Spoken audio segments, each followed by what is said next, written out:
Why do you think I was silent while you suffered? Do you really believe I watched you struggle and didn't care? I saw your struggle. Every late-night tear, every anxious glance at your bank account, every whispered prayer when no one else was listening. And now comes the money. Not just provision, divine abundance. You were standing in line at the grocery store, unsure if your card would decline. You checked your balance again and again, hoping maybe, miraculously, something changed. At night, you stared at the ceiling in the dark, wondering if your faith was failing or if I had forgotten you. You kept giving, even when you had nothing left. You smiled when you were breaking. You praised me even when the fridge was empty. You didn't quit. This isn't a motivational message. This isn't a feel-good video. This is a divine message, a sacred confirmation that your prayers did not go unnoticed. This is the turning point. I'm not asking for your attention. I'm answering your cry. But before I send the money, I need you to hear this first. My child, I was there in the silence when even you thought I wasn't. You've waited long enough. You've held on through sleepless nights, cold mornings, and empty pockets.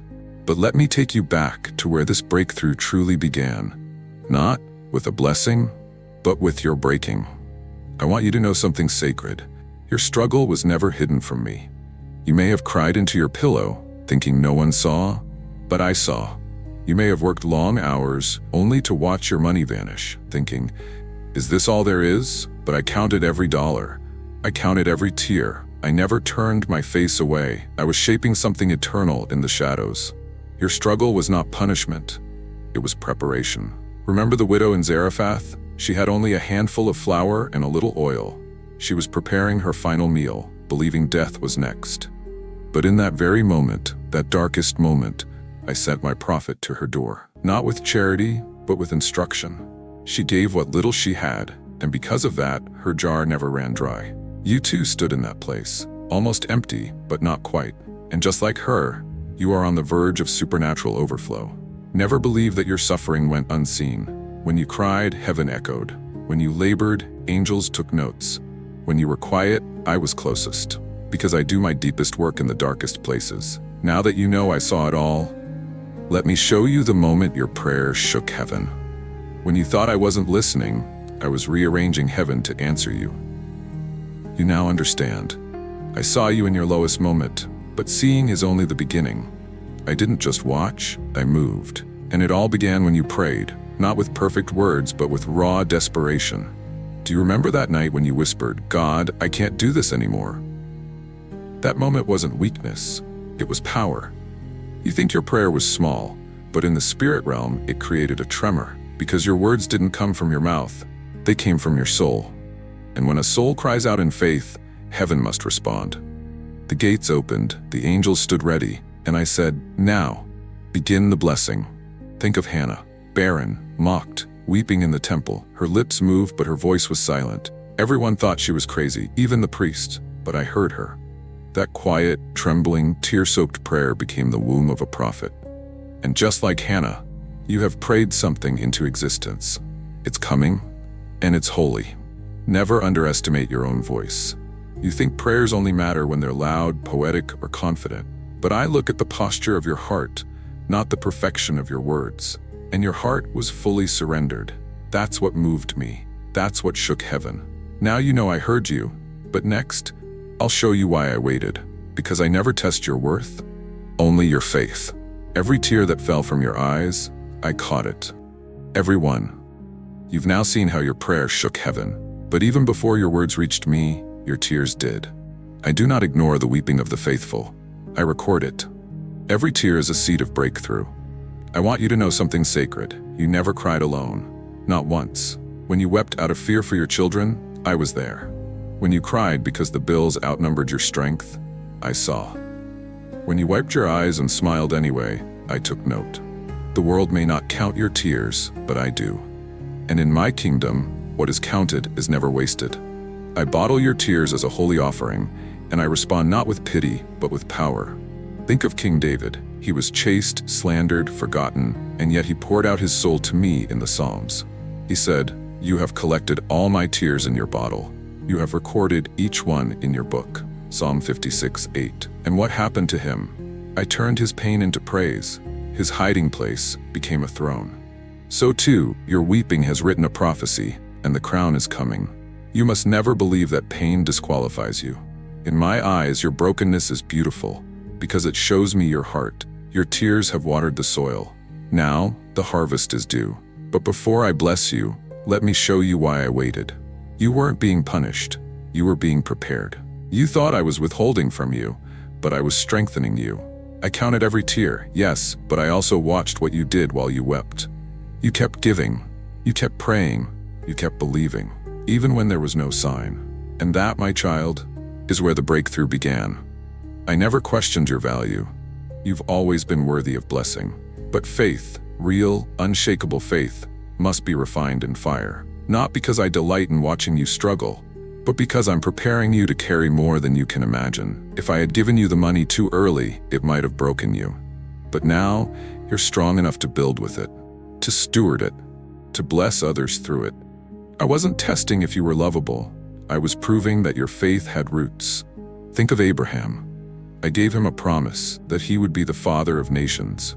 But then I asked for the unthinkable, to offer up Isaac, the very son I gave him. Why? Because I wasn't testing his value. I was testing whether he trusted me more than the gift. And when I saw that trust, I provided a ram in the thicket. I released the blessing. So it is with you. The struggle wasn't the end. It was the threshold. Now, the ram is in the thicket. Your provision is waiting. Don't confuse delay with denial. Don't mistake testing for rejection. I was not trying to break you. I was revealing your strength. And now that the proving is done, the provision begins. Are you ready to see it? Let me show you the miracle I've hidden right in your home. You begged me for a miracle, not knowing it was already in your home. Now that your faith has been tested and found strong, you're ready to see what I've placed right in front of you. The seed of abundance you've been overlooking. What you thought was small, I see as sacred. You've asked me to send something new, but I want you to look again at your gifts, your talents, your story, your relationships. Because when I move, I don't always send something from outside. Often, I breathe on what's already inside your house. Just like the widow who cried out in desperation, she thought she had nothing.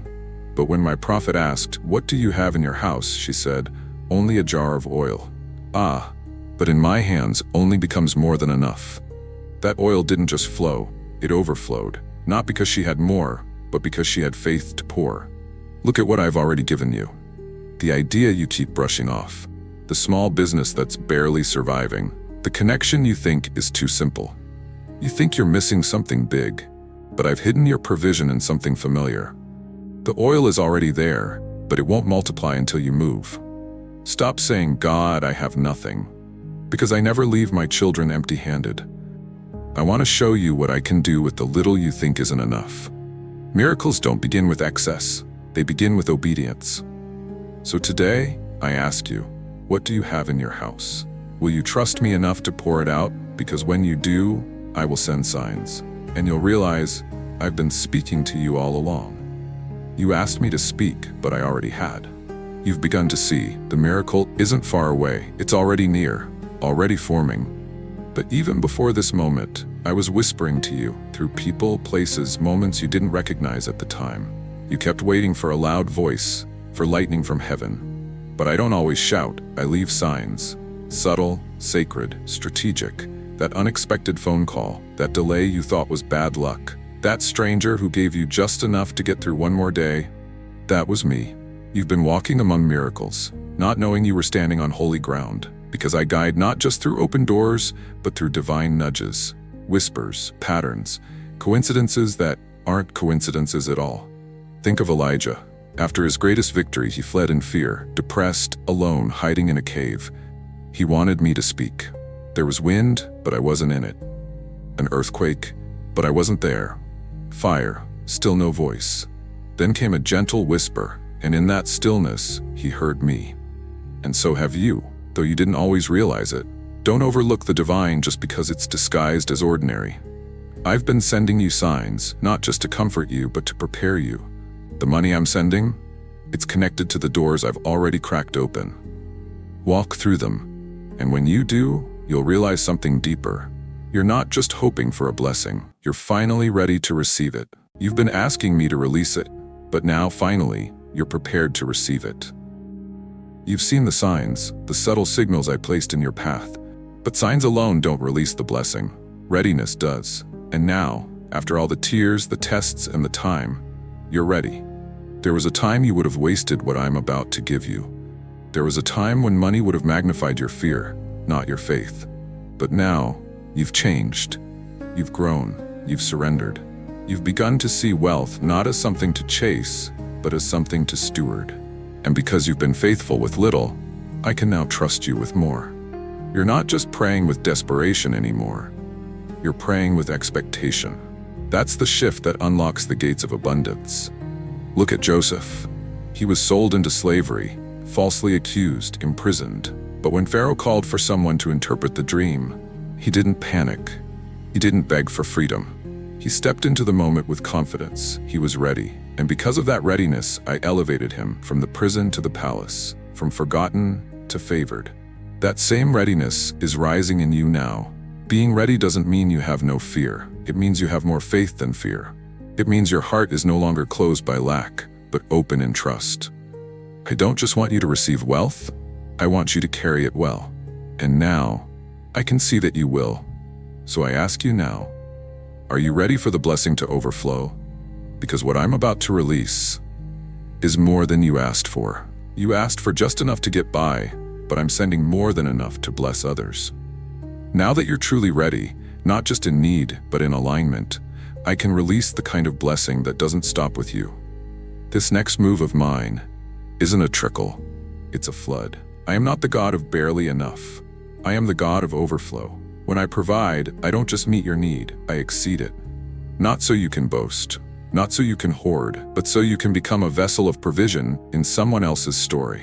What I'm about to pour into your life is meant to move through you, to your family, to your community, to the people who once stood where you are now. Because this is the blessing that builds legacies. This is wealth with purpose. Think of Peter. After fishing all night and catching nothing, I told him to cast his net one more time. He obeyed, and the nets broke with the weight of fish. So much overflow, he had to call for help. The other boats came, and they were filled too. Do you see? When I bless in such a way that your miracle becomes someone else's rescue. I am sending overflow, but I want to know, can I trust you to share it? Because the money I'm about to release carries my fingerprints. It's not just for survival, it's for multiplication. Your abundance will be a sign that I don't just answer prayers, I exceed them. But now that it's coming, let me ask you, what will you do with it? Because what's coming next comes with responsibility. You prayed for the money? Now I ask you, what will you do with it? The overflow is not a question anymore. It's on its way. But every blessing I send comes with a question of stewardship. You've cried for the miracle. Now let's talk about the mission. This money is more than relief. It's a responsibility. I'm not just giving to you. I'm giving through you. Your abundance is an answer to someone else's prayer. So before you spend, before you celebrate, pause and ask me, God, what do you want me to do with this? Because what you hold is sacred, and where you plant it determines what grows. This is the difference between temporary success and eternal impact. Think of Joseph again. I placed him in a position of wealth and power in Egypt, not just to enjoy the abundance, but to save nations during the famine. He stored wisely, he gave generously, he followed my strategy, and because of his stewardship, my people lived. Now I'm preparing to do the same through you. You think your blessing is small, but I see families fed, ministries funded, futures changed. Don't let the money define you. Let it refine you. Let it prove that your heart was never after the gold, but after my glory. When I see that you are ready to give, to build, to lift others up, that's when I give even more. Because I can trust the hands of a servant more than the pockets of the proud. You've heard my promise. You've seen the signs, you've passed the test, now let me seal it. The pain was real, the prayers were heard, the blessing is here, and now it's sealed. You've walked with me through the fire. You've believed even when nothing made sense, and now, my child, the struggle that once felt like abandonment has revealed itself for what it truly was, preparation for glory. I saw the whole journey, The days you smiled with empty hands, the nights you cried, begging for just one more chance. I heard every word, I held every tear, I measured every trial. And now, in my perfect timing, I declare this over your life. Enough waiting, enough weeping, your breakthrough is here. The money will come, the doors will open, the favor will find you, because I sealed it with my word. This isn't just answered prayer, this is fulfillment of prophecy. Remember the Israelites? For 400 years they were enslaved, their cries rose to heaven, and in one night I broke Pharaoh's grip. They didn't leave Egypt empty-handed. They left with wealth, because when I deliver, I restore. When I rescue, I repay. And I'm doing the same for you. Don't look at your current situation with old eyes. You are not the same person who once begged for provision. You are now the one chosen to carry it. And I am not just blessing your hands, I am sealing your future. This is not the end of the story, it's the beginning of a legacy. My beloved child, I bless you with wisdom to steward what I'm sending. With peace to trust my timing. With courage to rise into the life I've prepared for you. May your hands never be empty again, and may your heart always stay open to me. Amen.